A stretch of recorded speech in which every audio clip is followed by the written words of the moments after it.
Hello and welcome to deer aspirants. এটা যে সিরিজটা আমাদের চলছিল ভুলকে দেখাও সিরিজ, সেই সিরিজের সেকেন্ড ভিডিও এবং এটা মডার্ন হিস্ট্রির লেকচার নাম্বার 2 হতে চলেছে, যেটা সোশিও রিলিজিয়াস রিফর্ম মুভমেন্টের ওপর বেস করে। এই সোশিও রিলিজিয়াস রিফর্ম মুভমেন্ট আসলে কি, কোথা থেকে উৎপত্তি, এটা জানতে হবে। 19 শতাব্দীতে বা 19 শতকে ভারতের সংস্কার আন্দোলনের উত্থানের মূলত দুটি কারণ ছিল। প্রথম ছিল কি, সামাজিক কুসংস্কার অতিরিক্ত পরিমাণে বেড়ে গেছিল। সমাজে অস্পৃশ্যতা, অন্ধবিশ্বাস, বহু বিবাহ, পর্দা প্রথা এবং বহু দেববাদ, মানে অনেক দেবতার পূজা, এই বিষয়গুলো প্রচলিত ছিলই আগে, কিন্তু এই সময়টা খুব বেশি পরিমাণে বেড়ে গেছিল। আর একটা মূল কারণ হচ্ছে নারীদের অবস্থার উন্নতি, যেখানে বহু বিবাহ, সতীদাহ প্রথা এবং বিধবা বিবাহ নিষিদ্ধ হওয়ার কারণে নারীদের সামাজিক অবস্থা খুবই শোচনীয় হয়ে পড়ে, যার জন্য এই সমস্ত কারণগুলোর জন্য সমাজ ধীরে ধীরে নিচে স্তরে যেতে থাকে। তো সেই নিচু স্তরকে উত্থানের জন্য বেশ কিছু মানুষ এগিয়ে আসেন বা তাদের আবির্ভাব ঘটে। তো সেই মানুষগুলোকে নিয়েই বা যারা এই আন্দোলন বা এই মুভমেন্টকে চালনা করেছিলেন তাদের নিয়ে এই চ্যাপ্টারটি। এই আন্দোলনটা মূলত দুই প্রকার ছিল। প্রথম ছিল রিফর্মিস্ট মুভমেন্ট বা সংস্কারবাদী, আর একটা ছিল হচ্ছে রিভাইভালিস্ট বা পুনরুজ্জীবনবাদী। সংস্কারবাদী কথার অর্থ কি, সংস্কারবাদী যারা কোনো জিনিসকে পরিবর্তন করতে চায় বা আধুনিকীকরণ করতে চায়, অর্থাৎ যারা যুক্তিবাদী চিন্তার মাধ্যমে সমাজ পরিবর্তন করতে চেয়েছেন, যেমন ব্রাহ্ম সমাজ। আর রিভাইভালিস্ট তারাই যারা প্রাচীন ঐতিহ্য এবং বিশুদ্ধতাকে আবার ফিরিয়ে আনতে চায় এবং পুরনো যে রিওয়াজ সেটাকে বজায় রাখতে চায়, তাদের বলা হয় রিভাইভালিস্ট। আর্য সমাজ আর দেওবন্দ এই দুটোর উদাহরণ। তো যদি মানুষের এক্সাম্পল দিয়ে দেওয়া যায়, তো রিফর্মিস্টের একজন উদাহরণ ছিলেন রাজা রামমোহন রায়, আর রিভাইভালিস্টের একজন উদাহরণ ছিলেন রাধাকান্ত দেব। তো বেশ কিছু স্টেপ নেওয়া হয় নারীদের অবস্থার উন্নয়নের জন্য। তো তার মধ্যে প্রথমে যেটা না বললেই নয়, সেটা হলো সতীদাহ প্রথা।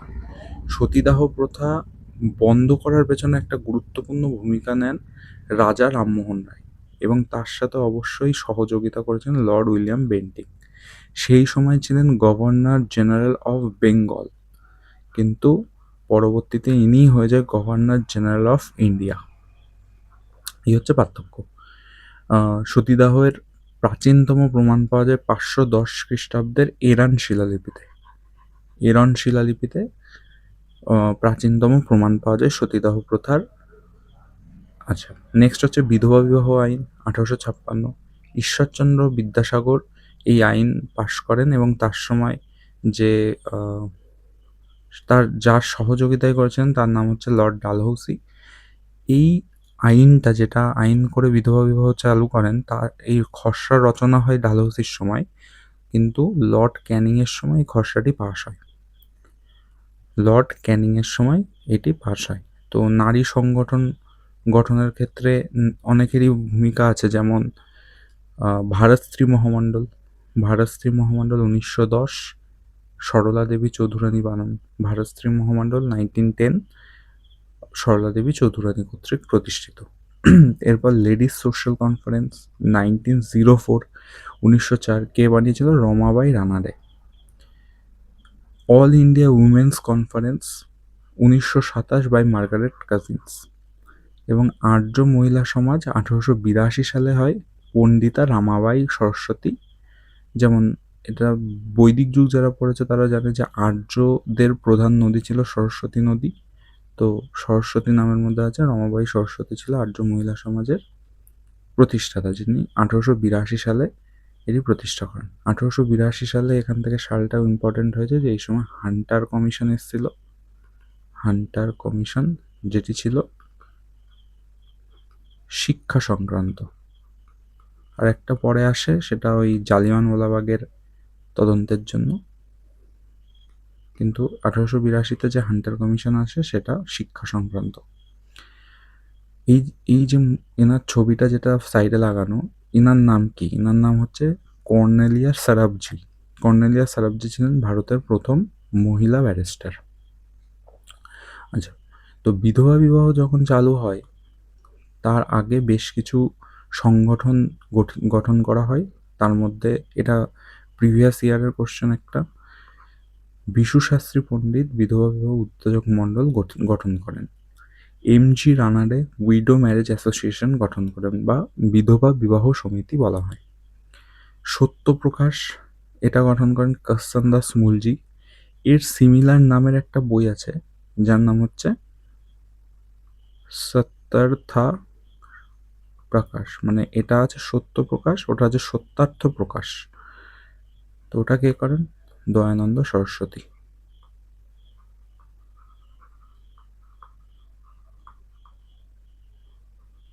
দয়ানন্দ সরস্বতী।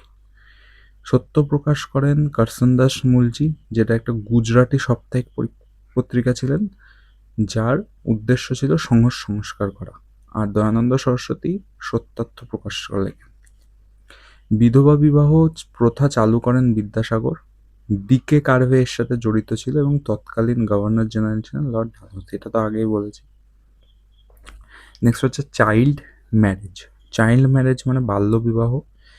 বাল্যবিবাহর স্তর এতটাই খারাপ ছিল যে ৮-৯ বছরের মেয়েদের বিয়ে দেওয়া হতো।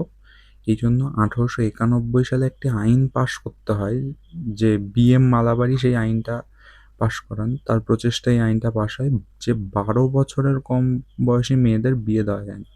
মানে পরিস্থিতি এতটাই খারাপ ছিল যে আইন বানিয়ে ১২ বছর বয়স করা হয়েছে মেয়েদের বিয়ের জন্য। এরপর আর একটা অ্যাক্ট আসে প্রায় ৩৮ বছর পরে। সেই অ্যাক্টে বলা হয়, যে একটার নাম সারদা আইন বা সারদা অ্যাক্ট। সেখানে বলা হয় মেয়েদের ন্যূনতম বয়স হবে ১৮ বছর এবং মেয়েদের ক্ষেত্রে ১৪ বছর এবং ছেলেদের ক্ষেত্রে ১৮ বছর নির্ধারণ করা হয়। বি.এম. মালাবারির সহযোগিতায় এটা হয়। এবং একটা ইম্পর্ট্যান্ট প্রশ্নের মধ্যে পড়ে এটা, যে ১৯১৬ সালে ধন্দকেশব কার্ভে বা কিছু কিছু জায়গায় লেখা থাকবে ডি.কে. কার্ভে, ইনি প্রথম মহিলা বিশ্ববিদ্যালয় তৈরি করেন, যে বিশ্ববিদ্যালয়ের নাম ছিল এস.এন.ডি.টি। এস.এন.ডি.টি মানে শ্রীমতী নাথিবাই দামোদর ঠাকরেজি কলেজ, ঠাকরেজি ইউনিভার্সিটি। এইবার শিক্ষা সংক্রান্ত কমিটি সম্পর্কে জানা যাক। শিক্ষা সংক্রান্ত কমিটি মানে ভারতবর্ষে প্রাচ্য পাশ্চাত্য যে শিক্ষার দ্বন্দ্ব সেটা তো চলতেই থাকলো। বেশ কিছুজন প্রাচ্য শিক্ষাকে প্রাধান্য দিল, বেশ কিছুজন পাশ্চাত্যকে আনার জন্য আবেদন জানালো। তো এই সময়ই মেকলে মিনিট আর উডের ডেচপ্যাচ এই দুটো গুরুত্বপূর্ণ ভূমিকা নেয়। মেকলে মিনিটটা হয় হচ্ছে 1835, 1835, আর এটা হয় 1854, অর্থাৎ ১৯ বছর পর। মেকলে মিনিটসে একটি থিওরি দেওয়া হয় যেটাকে বলা হয় ডাউনওয়ার্ড ফিল্ট্রেশন থিওরি বা নিম্নগামী পরিশ্রুত তত্ত্ব।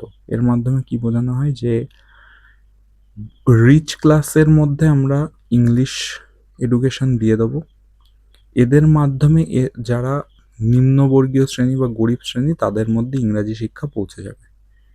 এটা ছিল ডাউনওয়ার্ড ফিল্ট্রেশন থিওরি। এটা কার সময় পাস হয়? Lord Bentinck. এই বেন্টিংকেই বলা হয় father of English education in India. Father of English education in India. যদিও অপশনে বেন্টিং না থাকে সেক্ষেত্রে মেকলেকে কনসিডার করা হয়। তো ডাউনওয়ার্ড ফিল্ট্রেশন থিওরিকে বাতিল করেন কে?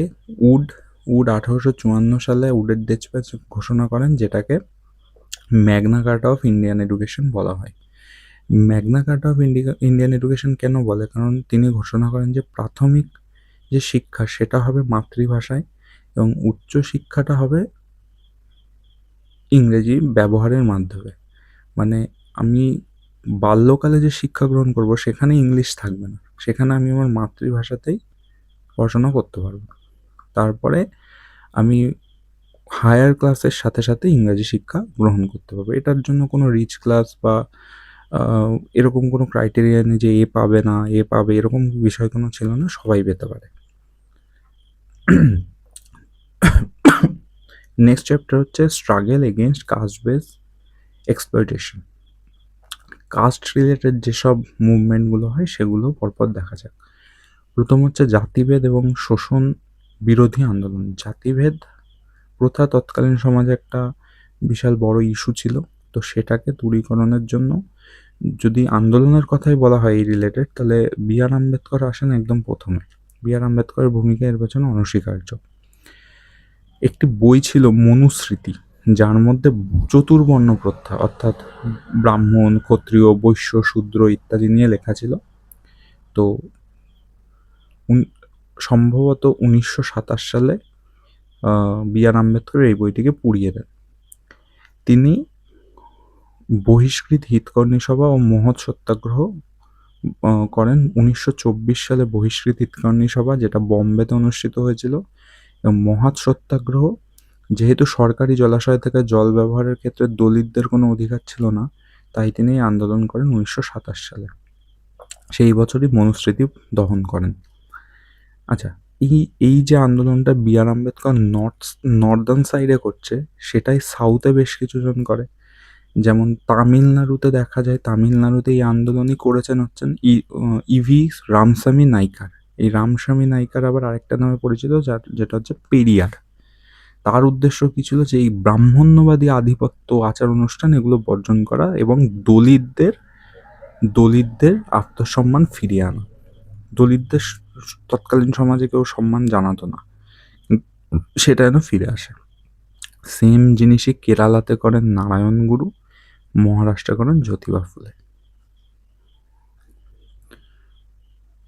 প্রধান আর্থসামাজিক ও ধর্মীয় সংগঠন সমূহ, যেমন রাজা রামমোহন রায়ের সম্পর্কে বললে, রামমোহন রায় হলো তার আসল নাম। তার সামনে এই যে রাজা কথাটা আমরা লাগাই, এই কথাটা দিয়েছিলেন হচ্ছে দ্বিতীয় আকবর। তাকে ভারতীয় নবজাগরণের জনক বা ফাদার অফ ইন্ডিয়ান রেনেসাঁস বলা হয়।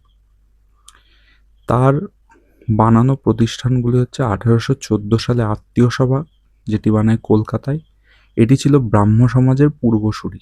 ব্রাহ্ম সমাজ পরবর্তীতে তৈরি হওয়ার আগে এই আত্মীয় সভা 1814 সালে গঠন হয় কলকাতাতে। হিন্দু কলেজ 1817 ডেভিড হেয়ারের সহায়তায়, 25 সালে বেদান্ত কলেজ এবং 28 সালে ব্রাহ্ম সভা গঠন করে।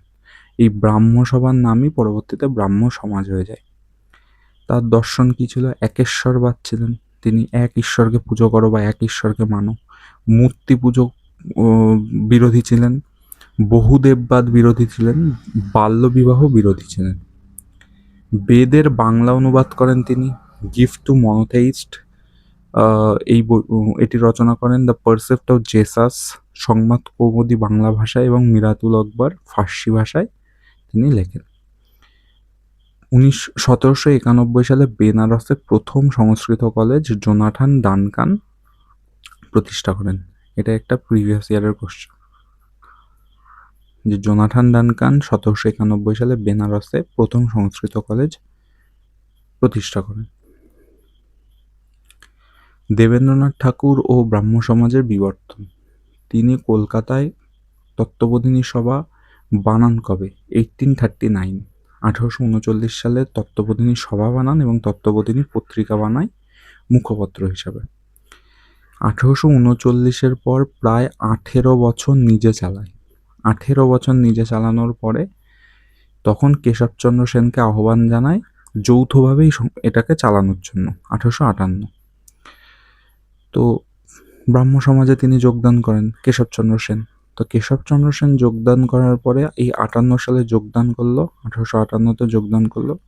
তার মাত্র 8 বছর পরে তাদের মধ্যে মনোমালিন্য দেখা গেল, বা বলা যেতে পারে যে চিন্তাধারার পার্থক্য দেখা গেল। এই কারণে 1866 সালে ব্রাহ্ম সমাজ দুই ভাগে বিভক্ত হয়ে গেল। ব্রাহ্ম সমাজ দুই ভাগে বিভক্ত হয়ে প্রথম হলো আদি ব্রাহ্ম সমাজ, যেটা দেবেন্দ্রনাথ ঠাকুর নিয়ে নিল, আর ভারতীয় ব্রহ্ম সমাজ, যেটা কেশবচন্দ্র সেন নিয়ে নিল। এই আদি ব্রাহ্ম সমাজও পরবর্তীতে ভাগ হয়ে যায় 1878 সালে। তখন আনন্দমোহন বসু সাধারণ ব্রাহ্ম সমাজ প্রতিষ্ঠা করেন।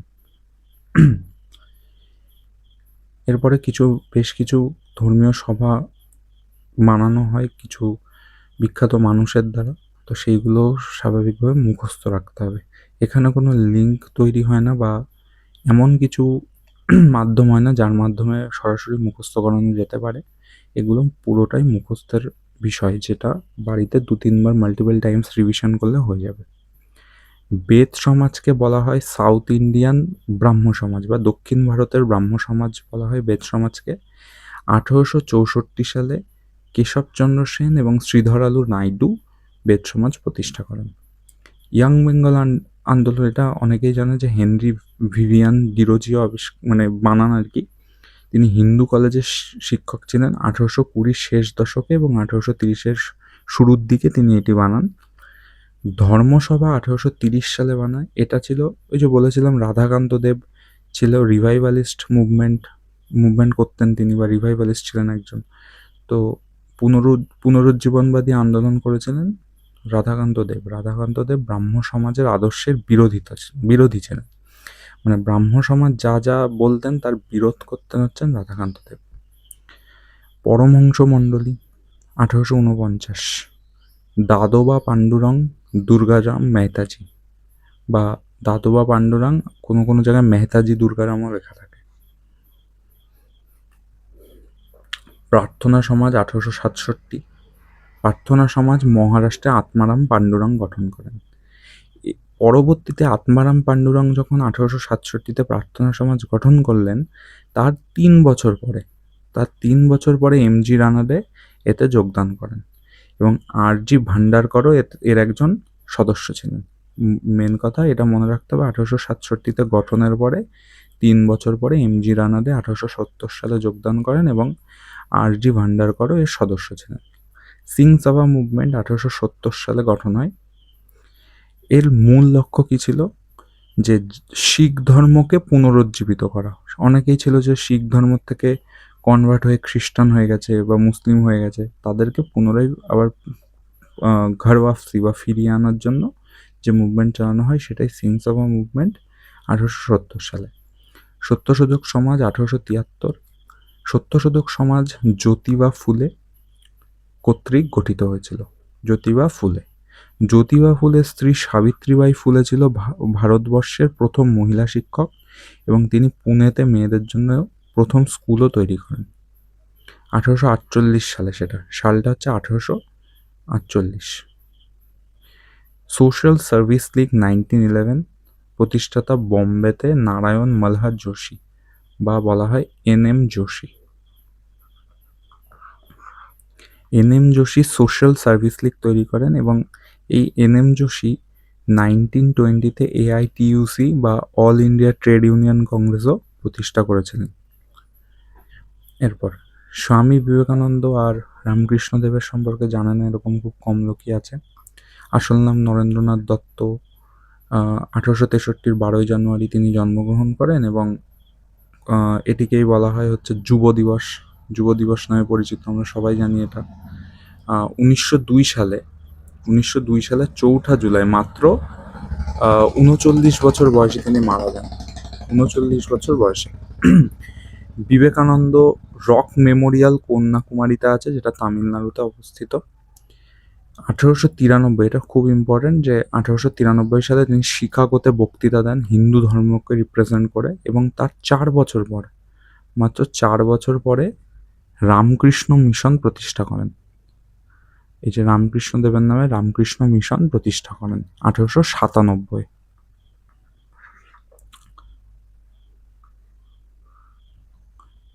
তারপরে রামকৃষ্ণ পরমহংস কলকাতার কালী মন্দিরের পুরোহিত, আসল নাম গদাধর চ্যাটার্জি। রামকৃষ্ণ মিশনের হেডকোয়ার্টার বা সদর দপ্তর বেলুর মঠ, হাওড়া, যেটি ওয়েস্ট বেঙ্গল বা পশ্চিমবঙ্গে অবস্থিত। তার মধ্যে শিব জ্ঞানে জীব সেবা, মানুষের সেবাই ঈশ্বরের সেবা, জীব সেবাই শিব সেবা। এরপরে আসছি ইসলামিক রেভলিউশন মুভমেন্ট, মানে ইসলামীয় যে আন্দোলনগুলো ছিল সেগুলো সম্পর্কে। প্রথমে হচ্ছে ওয়াহাবি আন্দোলন, ওয়াহাবি, আহমদ বরেলভি এবং তিতুমির। দারুল হার্ফ থেকে দারুল ইসলাম রূপান্তর। সৈয়দ আহমেদ বরেলভি তার অনুসরণকারী ভারতকে দারুল হার্ব বা অ-ইসলামিক শাসনের দেশ থেকে দারুল ইসলাম অর্থাৎ ইসলামিক নীতি দ্বারা শাসিত দেশ রূপান্তর করার জন্য কাজ করেছেন। এটা কে? সৈয়দ আহমেদ বরেলভি। আন্দোলনের প্রকৃতি: ভারতে ওয়াহাবি আন্দোলন ছিল মূলত একটি মুসলমান সম্প্রদায়ের বা মুসলিম সম্প্রদায়ের পুনরুজ্জীবনবাদী আন্দোলন, যা তরিকা-ই মুহাম্মদিয়া নামেও পরিচিত। উদ্দেশ্য: মোহাম্মদ ইবনে আবদ আল ওয়াহাব এর শিক্ষা প্রচার করা। এটাই মূল উদ্দেশ্য ছিল। এবার এখান থেকে মূল ইম্পর্টেন্ট জিনিস কি, যে সালটা, এখানে সম্ভবত সালটা দেওয়া নেই।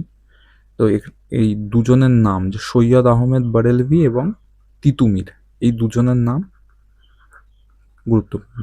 যে এখান থেকে ডিরেক্ট প্রশ্ন দেবে যে ওয়াহাবি আন্দোলনের সাথে জড়িত নেতা, একজন সৈয়দ আহমেদ বরেলভি, একজন তিতুমির। নেক্সট, ফরাজি আন্দোলন 1818। ফরাজি আন্দোলন, ফরাজি করেছিলেন হাজি শরীয়তুল্লাহ। কত সাল? 1818 সাল। আলীগড় আন্দোলন 1875, যেটা করেছিলেন সৈয়দ আহমেদ খান। এটা সৈয়দ আহমেদ খান, আর আগেরটা যেটা ছিল এটা ছিল হচ্ছে সৈয়দ আহমেদ বরেলভি। 1875 সালে তিনি মোহামেডান অ্যাংলো ওরিয়েন্টাল কলেজ প্রতিষ্ঠা করেন, যা পরবর্তীতে আলীগড় মুসলিম বিশ্ববিদ্যালয় নামেও পরিচিত হন। এটা কত সাল পর? 45 বছর পরে। 1875-এ তিনি এটি বানান এবং 1920 সালে এটি আলীগড় মুসলিম বিশ্ববিদ্যালয় নামে পরিচিত হয়। 1888 সালে ইন্ডিয়ান প্যাট্রিয়টিক অ্যাসোসিয়েশন প্রতিষ্ঠা করেন। 1888 ইন্ডিয়ান প্যাট্রিয়টিক অ্যাসোসিয়েশন প্রতিষ্ঠা করেন।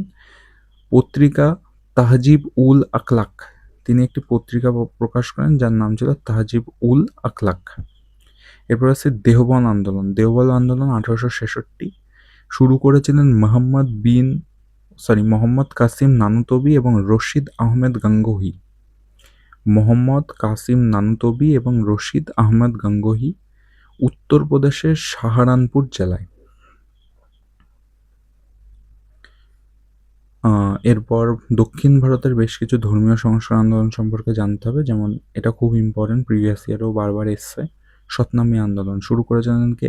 গুরু ঘাসিদাস, 1820-এর দশকে ছত্তিশগড় অঞ্চলে, যিনি সতনামী সম্প্রদায়ের অন্তর্ভুক্ত ছিলেন। এই সময় যারা লেদার ওয়ার্কার ছিলেন বা চর্মকার ছিলেন, তাদের মূলত সম্প্রদায়ের ভিত্তিতে তারা সঠিক মর্যাদা পেতেন না, তো তাদেরকে সঠিক মর্যাদা দেওয়ার জন্য তিনি কাজ করেছিলেন। Guru Ghasidas in Chhattisgarh, Satnami movement.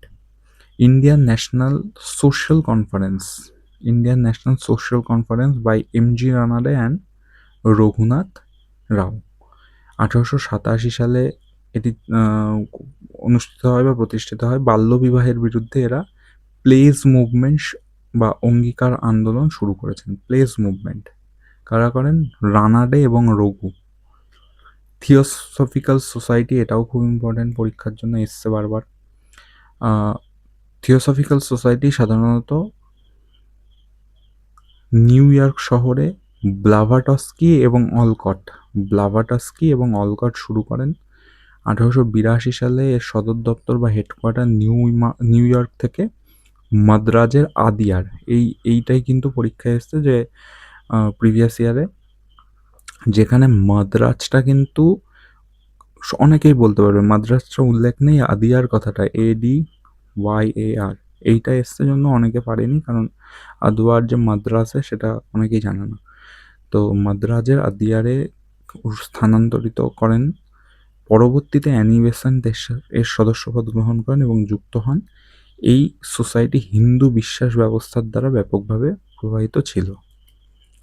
তারপরে শ্রী নারায়ণ গুরু ধর্ম পরিপালন আন্দোলন, SNDP মুভমেন্ট।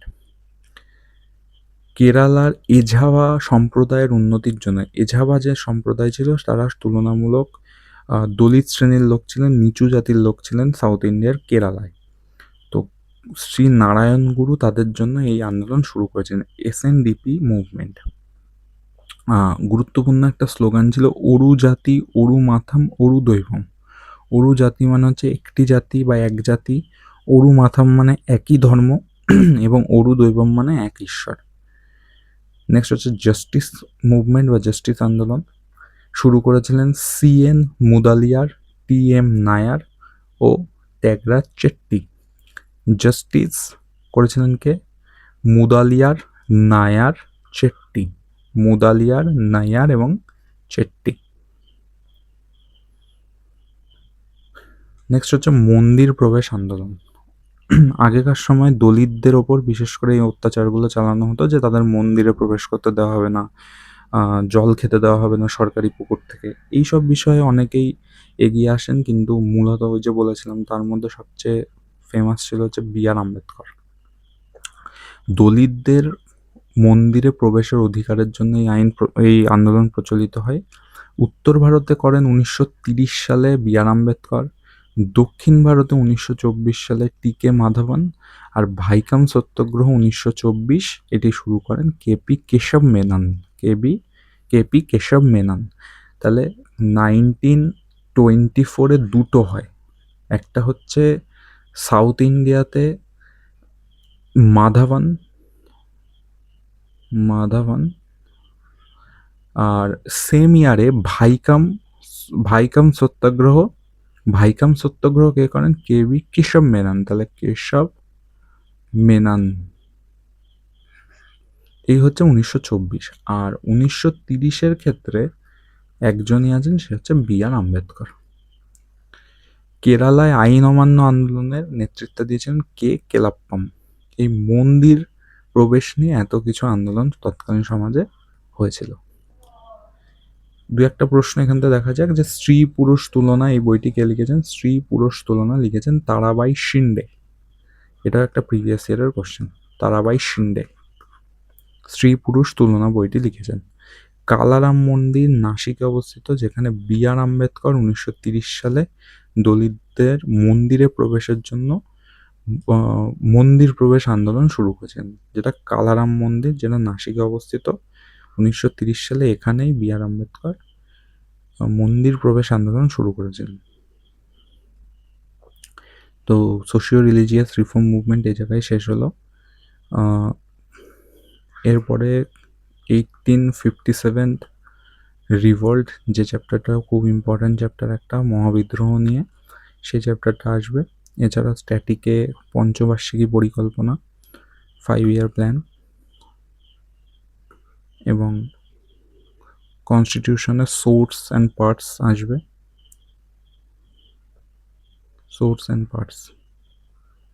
তো এই সমস্ত ভিডিও রেগুলার আপডেট পেতে সাবস্ক্রাইব করে বেল আইকনটা ক্লিক করে দিও। Thank you.